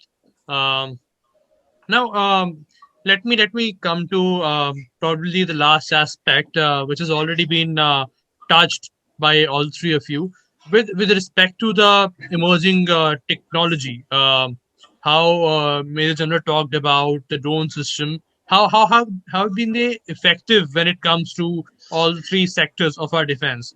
Right, the new equipment, or maybe if we talk about the advent of internet or the computers, we saw when 370 got removed and how internet was suspended in the area of Jammu and Kashmir, how the insurgency, how the attacks reduced significantly. So I would like to know the stance one by one from all three of you about the impact of technology and the military standings in that regard. But let's begin with Air Marshal Gujral first. As far as the Air Force is concerned, technology plays a very, very important part. The reason is because the redundancy is so fast in technology, like the example the Major General gave, that 3 years down the line, your laptop is a heap and you need to change it. Now you can imagine the kind of electronics that go into an aeroplane. Okay, you have head-up displays, you have various kind of electronic warfare suits inside the aircraft, the communication systems. Now, they are expensive systems. Most of them at the moment are still imported. So therefore, there are added costs. Then secondly, who is going to bring that? Now, these are major issues. Can you do without them? Again, it's a big question which Ministry of Defense generally keeps asking, that, what do we do with the old one? What can you do with the old one? Similarly, you have a missile which fires at 100 kilometers. Your threat now, if it is emerging and where China has gone and given a missile to Pakistan, which is 200 kilometers, you better get a missile which is also 250 kilometers. The reason is because otherwise it will be like a losing battle. And there is no way that you can counter that. So obviously you will go in for procurement. If your indigenous production is very good, well, you will tell them to go and manufacture it at whatever cost it takes. So technology is something that remains intrinsic, I would say, to all three services. If you don't give a good gun to the army, how the hell are they going to fight when you across the border? If somebody is firing at you at a much longer range and with more accuracy, you will be left with nothing but casualties. And like I said earlier, all these things take time, and there has to be someone who has to understand your problem. The CDS at the moment, yes, it's an organization which has been created. It was long overdue, okay, and did come into play because it was there after Kargil that these issues had to come up, but apparently it didn't come into place. That is the only organization I feel, if it rightly develops and shapes up in the correct manner, okay, with support from all three services, that can produce miracles as far as the reducing the budgetary costs of the three services. I'll just like to amplify this. Okay, you see, earlier, for example, all aviation assets were with the Air Force. Then the Navy wanted their own aviation assets. Okay, because there are some assets which, of course, they need for their role. Then the army wanted the helicopters under them. Now what happens is, when you start taking away these assets from the central source, the army will go and create a maintenance facility, training facility for its entire aviation department. Similarly, the Navy will go and create the entire training facility for their department, whether it is in terms of maintenance, logistics, and the works. Can you see the enormous cost that the nation has to bear for this kind of a thing? Now, this is where the jointmanship will come into play. If you have an equipment, okay, and if it is common to all, we are not saying that the need of the army is not there, but can that need be met by someone in the same manner in which the army wants it, is something that has to be integrated into the joint venture. And we cut out all the faltu expenditures that are taking place out of in the areas which I have just told you. Like, it's a live example. See the number of maintenance setups and training setups that army has developed for the helicopters. Aren't they similar to what the Air Force already had? The Air Force might say that we don't give it to you because obviously you've taken away the helicopters from them. So they will always create that kind of.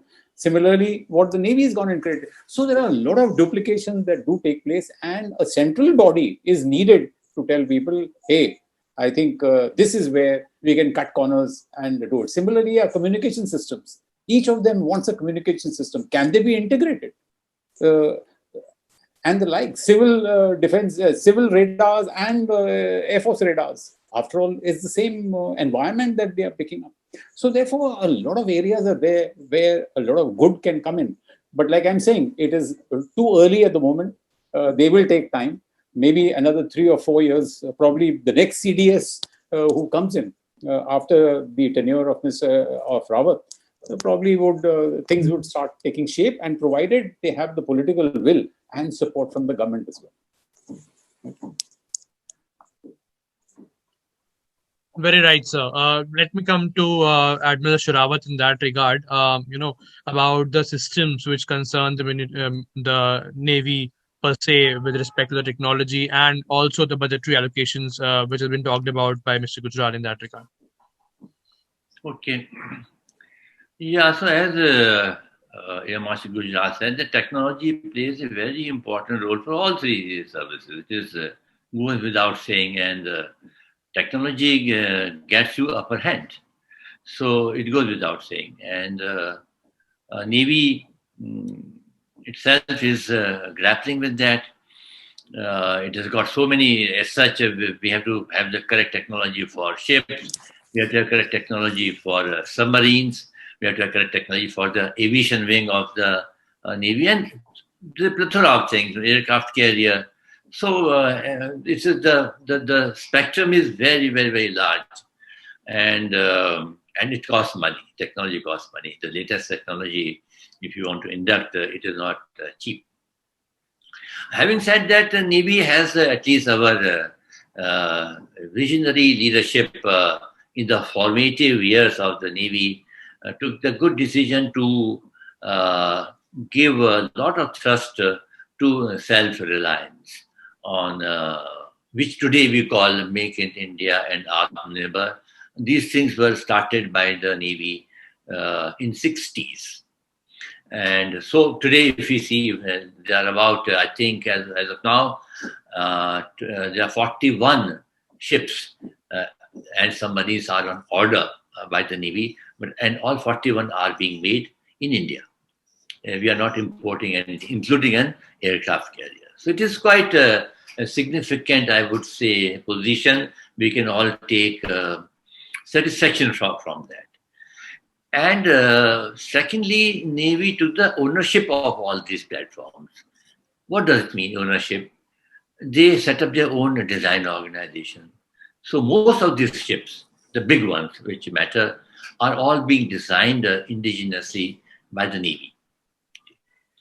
And so that has had an effect that, so Navy is not in a complaining mode. Why this ship is not performing well, not coming up to my expectation? No, you have designed it. So this is, you have to take the ownership of that and be happy with what you are getting. So it is not that they are accepting something inferior, but they have it brings a lot of flexibility in putting any weapon on any platform. That kind of expertise we have developed. I can purchase an missile, say from Israel, radar from Russia, and sonar from France, and everything else, and I can integrate it. It's a huge ability that we have developed. On the submarine side, if we see, I think great amount of decades of hard work has gone into development of the strategic submarine technology, I would say. It's a huge work. It has been a huge, I would say, step in giving us that superiority that we can build our own strategic submarines, which can carry strategic armament. It is a huge development that has been done. So, and it is all related to technology. It is a great work that has been done, but much more needs to be done. If you ask me the performance of DRDO, it has remained, I think, fairly much more could have been done. What Navy has done is, because Navy invested its own people, own officers in key areas for shipbuilding. But if you are to depend on DRDO for many things, perhaps we would not have got the same results. So DRDO certainly needs to do better. I'm not criticizing them, because no one gives you the latest technology so easily. You have to do entirely on your own, which is so difficult because you have to have the ecosystem around you. If one man brilliance is not sufficient. You have to the entire, if a big technology is being developed in the US, because the entire US ecosystem supports it. Now, if you start from scratch in India, sitting in your lab, I think it is certainly, it's a difficult thing.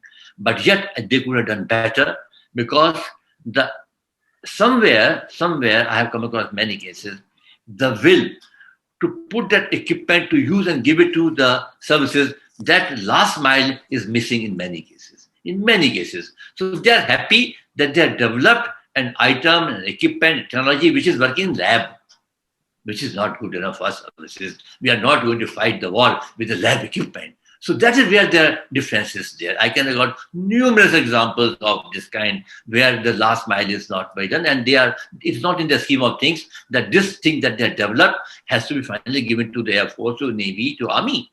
That thing is something lacking. I think that needs to tighten, because there is no dearth of money that government is prepared to spare for DRDO. DRDO does not have some money. But still they have to develop key technologies, which is a missing link at this moment. So to summarize, technology, of course, is very, very important for us. We're hugely dependent on that. We have been able to achieve something. Much more could have been done. But today, yes, much more needs to be done. We have to find answers for that. And as Air Marshal Gujral said, maybe through CDS channel, perhaps some more unification and standardization of demands will happen, and they will try to reduce the burden on the exchequer by saying, okay, in fact, I would like to say the same missile, I know for a fact, it is with the Navy with one name. It's a Russian missile. It is with the Air Force with another name. And it is with the Army with a third name. It is a game that Russians have played on us. But finally, when we come to the missile experts together, they realize the same missile. But we are buying separate spares, separate workshop, separate training for all the services. Somebody has to standardize this. And that's where I think CDS can play a very major role in bringing this to bring in something. Budgetary allocation is a big problem. It's a big, big, big problem. And we need much more money. So I don't know what can be done about it. It is government's call. I'm not complaining. Government is trying to do their best, but I think money is not sufficient. Okay. Thank you so much, sir. Now, before we move on to the audience's questions, we will have, we would like Major General Sanjay Soni just to finish off and to talk, to give his views on the topic. Sir, you're on mute. Basically, I'll not take very long, but just a couple of things I want to bring out, because most of the things are technology, all understand that it is so important whether different facets of army, whether tanks or guns or observation or night vision devices or air defense or communication system. There are different fields where you need continuous modernization, you need continuous development, and you need to have the latest.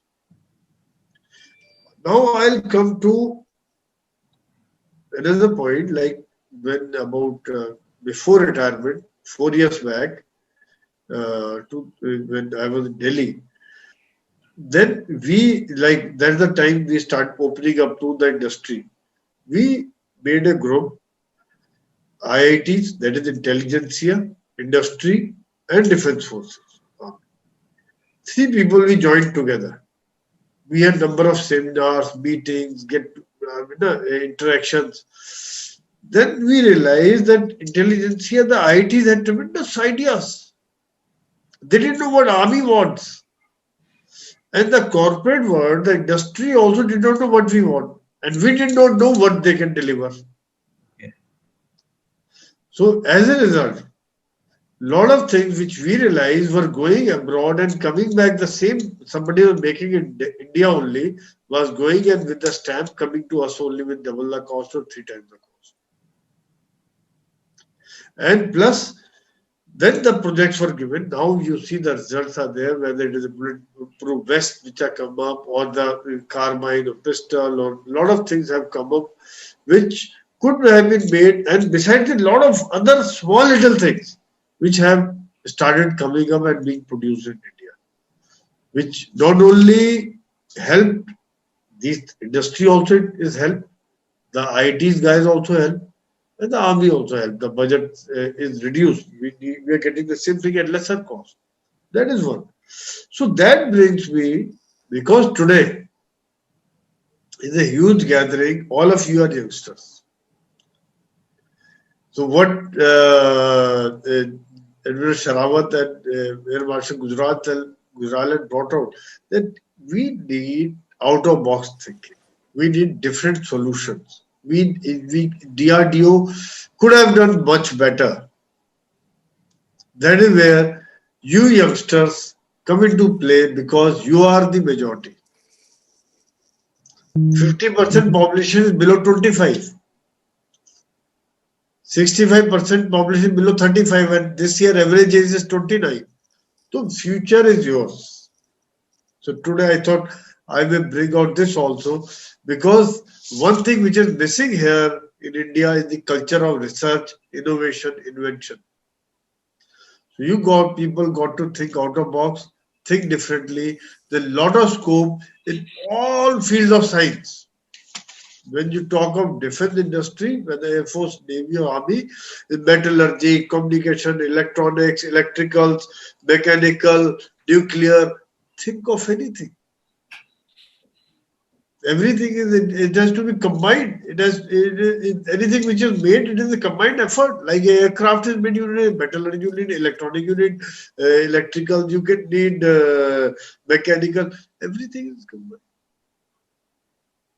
So all facets of this thing, you can choose your line and work on this and think of helping the armed forces by being tech savvy and coming out different ideas. Thank you. Thank you so much, sir. That beautiful note. We would now move on to by our audience. Audience members, if you have any questions, please do raise your hands. We would recognize you independently. Would ask you to unmute, and we'll be following a different process here, Sheil. Oh, okay. My bad. Ask them to send it on chat. So yeah. Oh, okay. So audience members, if you have any questions, please do send it to me personally on chat. I would convey that to the to our multiple guests over here. So yeah, please.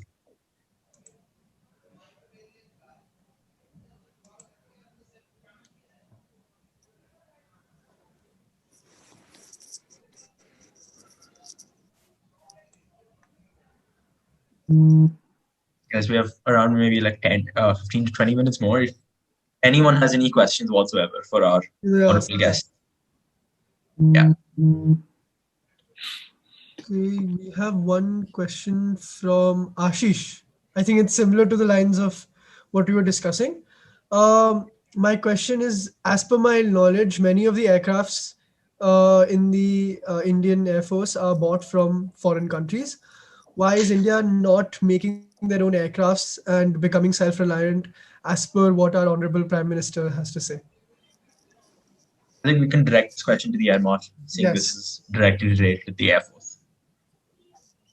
Is he directing the question to the Prime Minister or? Okay, all right, I'll answer this question. See, Hindustan Aeronautics, which is the mecca for making of aircraft, started manufacturing the HF-24.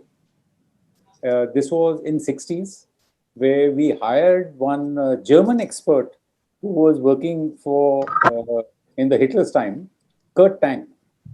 Now he produced a beautiful platform, HF-24 Marut.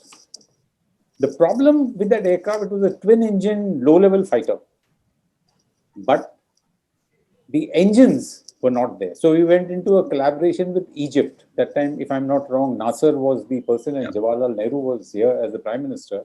Because of the non-aligned part, they shook hands and wanted to produce engines which were to be fitted on this aircraft, and probably it was there for the Egyptian requirement. But as you would believe, the whole world, after all, how many manufacturers of engines are there? There were some in Russia, then there was a General Electric, there was Rolls-Royce and Pratt & Whitney. Now, these guys know exactly what your plans are and how would they get affected. They made sure that this project got stalled. The engines never came. And we were forced to put a derated NAT engine on an HF-24, which was a misfit. But to cut it short, now the problem is that when a project like this fails, thereafter, obviously nothing came out of HAL other than license-produced aircraft which were from Russia. Now, Russia gives you the design, but it does not give you the metallurgy. It does not give you the engine technology. It does not give you all what is going to be fitted. So all that you were producing was that you're making those frames here and fitting all the Russian equipment and giving it. This is exactly what HAL has been doing for quite some time on the MiG-21, MiG-23, MiG-27 series. Things have changed to some extent as far as the Sukhoi is concerned. But still, the engines come from Russia, the metallurgy comes from Russia, and even the electronics come from various other fields and they get fitted there in Nasik. See, there are some failures that take place. In the trainer aircraft, the HAL was very successful when they made the HT2 aircraft. HT2 was a copy design of one of the British aircraft, and they made it here in India, and the Air Force was using it. Then they made, as a replacement to that, the HPT-32. Now, what happened to the HPT-32? It ran into some problems where some pilots died along with the trainees, so that project was scrubbed. And the Air Force was not being provided a replacement. So with the result, the Air Force was forced to go abroad and buy because you can't stop your training. Then they brought in the IJT, the interim jet trainer, which was supposed to replace the Kiran aircraft, which the Air Force is now at the fag end of usage. Once again, the IJT has not come out. If a company gives you a timeline, training is something that you can't just stall. If they give you a timeline and if it doesn't get produced, what do? Then you went and bought the Hawk. So now the point here is that this is what occurs as far as our manufacturing part is concerned, and what Admiral Shrawat has said is a very good thing. That is that the Navy is the only one of the three services which has their own design department, and they lead the project. That means if a person is in uniform looking after the project, when he retires, he still handles the project and makes sure that the last mile gets connected and the item gets produced. Whereas on the other side, you have HAL, where the chairman is a bureaucrat. Imagine a bureaucrat goes and takes over the HAL previous to this chairman. The Air Force is not involved into the process. So when something inferior is given to the Air Force says, why should I accept this? This is not what I wanted. Similarly, the timelines. The Air Force says, you give me a timeline that you're going to produce this. Don't have a cascading timeline which will continue endlessly without any fixed slots. This is where the problem comes in. There are some good things that the HAL has achieved. The light combat helicopter. Wonderful. We've saved a lot of money. We are not buying. But once again, the engines are still coming from outside. Electronics are coming from outside. Metallurgy is coming from outside. Percentage of actual production indigenously maybe just about 30 to 35%. All right. Thank you, sir. Thank you. There's one more question from Laksha. Okay, there's someone. Yeah. So the Indian Defense Forces face major problems of disinformation and propaganda issues.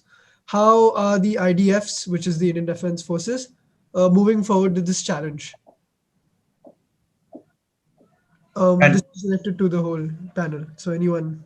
And just to add on to that, we have another very similar question over here by I think Mahim. Mahim is basically asking that there was a recent video of a soldier complaining about the quality of food they got in the army. So what made them not defer to the higher authorities and forced them to make a video? So in line with propaganda and with the public perception of the army.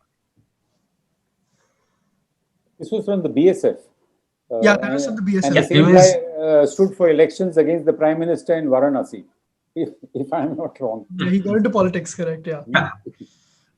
So, okay, I mean, what I would like to say, I think that we are living in these times now. And if you say that how will defense deal with it, it is a societal issue. Okay. And we have to just live with it. Yes, I would say that we are as defense services, we are not really, we have not devoted enough attention to communication to the outside world. It is not in our DNA, We are there, we are soldiers, we are there to fight the war and not to become a social media expert. Yeah. So, but I think today it is required. Little bit is being done. I think all these services have got their PROs who do this work to deal with the media, etc., etc. Much more can be done. They can become more professional. But I would say that it is not that it should worry us. It is the time in which we are living. We have to sometimes, if things get out in the outside world, which is a disgruntled man, posts, etc., etc. I think what can you do about it? It is nothing that the technology is providing those kind of things today. Right. So I think the services are rightly not getting too perturbed about it. We are dealing with it in a more mature manner, trying to grapple with it, but not getting too much attention to this is not required, in my opinion. Admiral, I'd just like to add something. Sure. When I was working in the IDS, good about 15, 16 years back, that time in one of our visits to the US, they took us to one of their centers where the armed forces were being trained on media management. Yeah. And I can tell you, it was like a war room where they would create a scenario, because you see, the point here in the US, they have expeditionary forces. There is most of their forces are operating elsewhere geographically.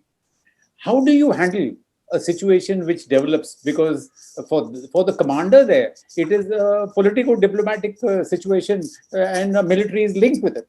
So they would create a scenario like, for example, CNN brought out this, and then the entire process would start. So they gave us a demonstration, and I think that was a fantastic thing.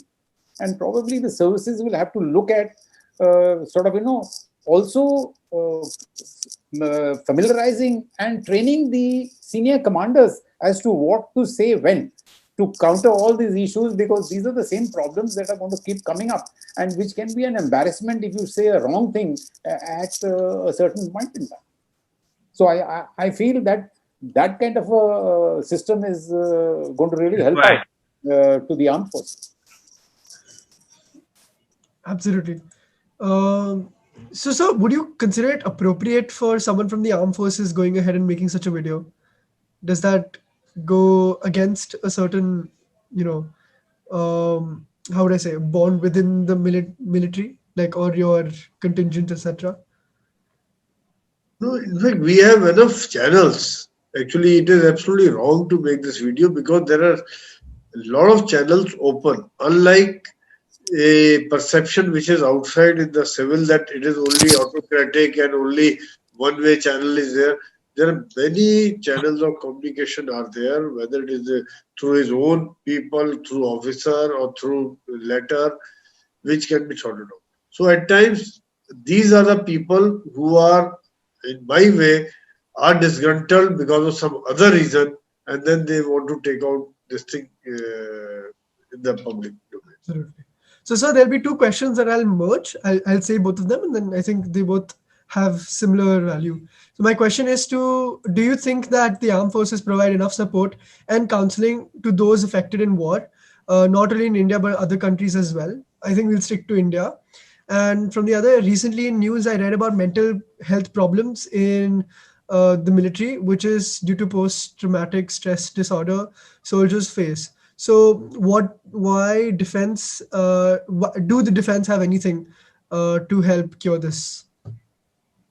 Okay, I think both have a similar intifada, but yeah, I think we can first give it to the Air Marshal, and then from there, I think we can go ahead. As far as the Air Force is concerned, I think if you take the Indian scenario, there hasn't been anything like this. Probably the military would be able to answer this better because their soldiers and all get exposed to for a very long-term period. As far as the Air Force is concerned, we do a job and we get back. In the sense of we're not expeditionary. And therefore, we operate from a base. You do a task and come back. If there is a problem, we have enough doctors who generally handle these kind of situations. So commanders don't get involved into this kind of a scenario at all. Absolutely. And there are always aviation medicine experts which are attached to every squadron. And they are the ones who are watching everyone to see what is the mental health of a person, maybe his constraint. As a matter of fact, every morning before the med briefing, the job of the doctor is just that. He comes and checks everyone's pulse, blood pressure, and even watches who's coughing and who's sneezing. And obviously, he's in very close touch with the squadron. He moves around with the squadron for every activity. So therefore, they know exactly who's having a mental problem, who's having a flying problem, what kind of effect is there. War situation, I would say, if you ask me frankly, in the 1971 war where I participated, we were there for nearly 3 months. And the moment the war started in the beginning of December, it was like, the whole countryside was looking after our interests. They made sure that we had proper accommodation. They made sure that we had proper food because you were like a hot potato. A pilot is like a hot potato which can't be replaced. So therefore, right from district magistrate to the commissioner of that place, it's his responsibility to make sure that everything is in order. But I think the army goes through a tough time because they are the ones who actually see the brunt of war. And therefore, probably let us ask the Major General as to what exactly does the army do to solve this problem. Yeah, I would. Yes, I agree with you because if you see, because of close combat, whether it is against militants or on border, on LC, frankly, I have seen so many of my Jawans, colleagues, officers, I've seen them, I've lost them in front of me. And also, dead bodies of militants also, I mean, both ways. Whether it is we killed somebody, like it's not easy. If you receive, very good to say, मैं अपने देश के लिए जान दे दूँगा. तो जान दे दूँगा और जान लेना भी है. As though actually we are trained to take, to kill, not to get killed. That is the last thing which happened. So, but the fact is, it's a fact of life. You see death all around you. You see people losing limbs. Then he is also with you subsequently after amputation and all. So there are 2-3 things which happen. One is we have a buddy system. each Jawan is a lot. They like-minded people. Two people are assigned. Okay, so that anything happens, it is other person's responsibility where they can share each other with each other. They go out for patrolling together. They go for operations together. So if anything happens, then he is there to share with them. Then you know. Then there are say other events which take place, roll call, daily morning roll call, evening roll call, where we talk to people, see people closely. So at times the body language shows you, okay, everything is all right, if it is not all right. Then we also have a system of religious teachers. Because in India, that is also one factor which gives you a lot of strength. You may not be religious, but yeah, कुछ है तो ऊपर वाले ने कर दिया, क्या करें भगवान, उसका टाइम आ गया था जाने का. It was time for him to go. So those kind of things are there which at times the religious teachers also help them calming down quite a lot. And then yes, we have the family support, then they know the organizational support is there. Yes, we also, as our operation, this kind of operations are growing. The cases are there in hospitals. We have a psychological department which handles with these things, and people get admitted. If they are identified, then they get proper treatment on these lines, and there are proper procedure for this to fill a form, what kind of problem then is referred to the psychologist. But yes, probably there could be more in the way of visit of psychologists, scientific, who tells them in a scientific manner, okay, what should we do if this thing happens, what should be done, or have a session, 1-to-1 session or 1-to-4 session, that kind of thing, small groups, interact with them. That is required, but at present, probably I told you this is a system which is quite good, because ultimately if somebody communicates with others, that reduces half the burden, and then the moment it reaches the number, his boss, then he also takes care. बुला के गपशप मारी, चाय पिया, साथ में बैठ के समझाया क्या है, maybe send him on leave for some time, those kind of things. Absolutely. Yeah. So I think with reference to submarines, I think the Rear Admiral could sort of give us more emphasis on a life in the submarine, and then how it could sort of mentally affect someone within it. Yeah, okay. So, in fact, I would say that services have, amongst the medical cadre, there are many people who are just psychiatrists, and they are deployed according to the need of the place. So that is the end, particularly I think for the army, people who are deployed in Sachin, I think there's a huge process of acclimatization and de-acclimatization. And this acclimatization and de-acclimatization involves a huge amount of mental aspect of the people who are coming back actually. It's a very specialized field. Now, in the Navy submarine army, I think we have two types, conventional as well as strategic, and the strategic ones particularly are deployed for prolonged periods. So that is where this thing comes. So now these things are dealt with in a very professional manner, and there are doctors available on board as part of the crew. So they are trained especially for this requirement, and so that is how it is looked at. I think it is a very, very important aspect, because when people are away and they can't even see land for months together, it certainly has a lot of effect on their mental well-being. So it is looked at it in a very professional manner, and we deal with it in this manner. Perfect. Thank you so much. I think this will be the last question because of time. And this last question is, do you think in the current scenario, India is self-sufficient in all three forces to withstand military aggression from all different formats?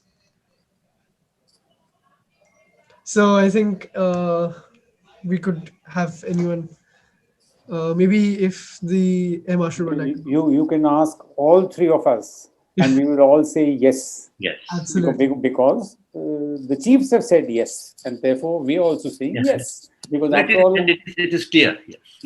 let's face it, our data comes from them. We have Yep. been hearing them on television, and like the air chief has said very confidently that my forces are fully ready to take on even the Chinese challenge, and therefore I say yes. We are prepared, and I'm sure the Navy and the Army, in the same measure, will also say the same thing. Yes, in peacetime we all make noise, but I can assure you that everyone does his calculation that with whatever equipment I have, uh, I would still be able to meet my tasks, operational tasks. Yeah. If he goes below that line, I can tell you he makes enough noise for everyone to do the needful till he comes up to that level. So this is all that I have to say. We agree. Ditto. Endorse, sir. Perfect. So yes, I think now we have come to the end of this beautiful session that was there. So I would first give it off to Rochan. Rochan, over to you. Good evening. Am I audible? Yes. Right. So, a very good evening to respected panelists, conveners, secretariat staff, and all the audience present here today. So, I must actually first thank by I must first start by thanking ICS for giving me this chance to actually speak on a platform in which such high dignitaries are present. And also, the event has been an absolute eye opener. It is not something which we come across very generally or commonly. So, thank you for that.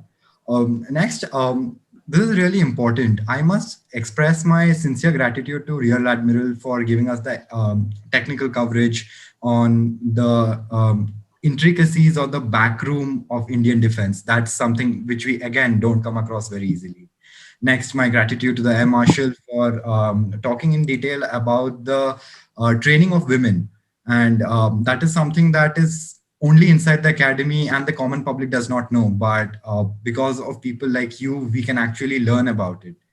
Last but not the least, Major General for his amazing analysis about the whole surgical strikes and everything that he mentioned. We are very much inspired by by your great words, and we really look forward to hosting you once more sometime this year. Next, I would move on to our conveners for the day, that is Advocate Mayank Singla sir and Sheila Agarwal sir. So thank you so much for actually guiding this whole conversation in the right direction, taking the questions, merging and all of that. That is something which requires a lot of mental work and a mental support. And you guys have been absolutely amazing in that. The people who have made this event happen, that is our interns and the heads of teams, you guys have actually done everything that you can to make sure that we reach the audience and everyone knows about this event. We can't really end without thanking the ICS Secretariat, that is Kartikeya sir on screen, Ahan sir and Ishan sir for always being there. If anything went wrong, you were always there to step in, correct, for inviting the guests, for bringing them on board. Next would be Nipa, my co-chief intern. Thank you so much for being there with us and leading this team of such passionate people and actually making this event a success. And last but not the least, our backbone for this event, our viewers. Thank you so much for taking out the time. Today is actually a holiday, which many people call it. And on this evening, we all are sitting here actually discussing such important issues. So gratitude from the bottom of my heart to all of you. Just I would request one thing, that is we always believe that there is room for improvement. So we have put a feedback form in the chat box. Please fill it. Please let us know how you felt about the session, what could we do different, or what we can do about it. And as it's a very cliche quote, but I guess we must say it, don't cry because it's over, smile because it happened. So let us all actually remember these 2 hours and remember what our guest said and actually take it forward. Because I guess the conference, this event was comprised of about 80% youth. Tomorrow, we are the ones who are going to be in the forefront. We'll be leading the nation. We'll be leading the forces. So let's actually live by what our guests have said. Happy Republic Day and Jai Hind. Thank you so much, Roshan. Thank you so much. Before we go ahead, if the panelists would like to share a few words with the team and the viewers that are there, as well as the conveners, anything they would like to share? I would like to start. Okay. I said thank you very much for giving me an opportunity to interact on this summit. And I would also like to thank both Major General Sanjay and Rear Admiral Shrawat, because whatever they have expressed, I think it was wonderful. It was knowledge to me, because obviously you do not know so many things of the other two services. And I think they've been exponents with all their vision and all their experience that they've had. And all the conveners that you brought in were professional. And some of the questions put across by the people, the audience, I would say, whom we can't see very much, but they put across some searching questions. And thank you very much for all that you've done on this Republic Day. Thank you. Thank you, sir. Thank you so much. I echo the sentiments of Air Marshal Gujral, that it has been an honor. We have learned from each other. And thank you, Karthik and your team, the International Crisis Summit platform, for putting this webcast together to share. And it is all for, I think, the young generation, the future of this country, which is our audience for today's webinar. Absolutely. Thank you, all of you. Thank you so much, sir. Thank you so much, Karthik, and for the everything. Thank for the invite and for the opportunity. And Mayank and Sheel, you people were wonderful. I mean, great convening and absolutely awesome questions. And I found some familiar faces also there. Ahan and Ishan are there. Very nice. And I'm really grateful to Air Marshal Gujral and Admiral Shrawat for the learning experience I had during discussion. Thank you so much. Thanks a lot. And my best wishes to all of you. And keep doing this creative thing, something exceptionally very, very good. Thank you so much. Thank you so much. Goodbye to all of you. Bye-bye. Thank you so much, sir. Bye. Bye-bye. Jai Hind. Jai Hind. Jai Hind.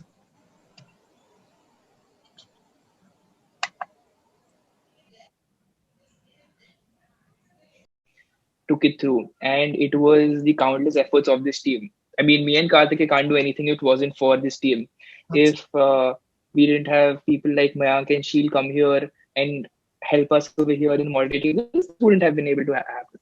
I would also like to thank Roshan, Nipa, and Ishan.